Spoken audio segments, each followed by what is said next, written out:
Awganistanyň Demirgazyk Türkmenistan bilen terhetleşen Jowzjan vilayatynyň Fayzabad etrafynda yerli türkmen ýarym harby, ýagny Arbaki güýçleri Taliban we Islam döwleti toporlarynyň jeňçilerine garşy töweşýärler.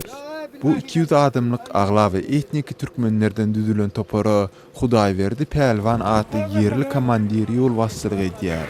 Toporun 50'den gowrak ýaraglysyny tebiti jeňçilerden goraýandygy üçin hökümet tarapyndan resmi aýlyk tölenýär. Ularyň azyk iýmitine bolsa yerli ilat üpçün edýär.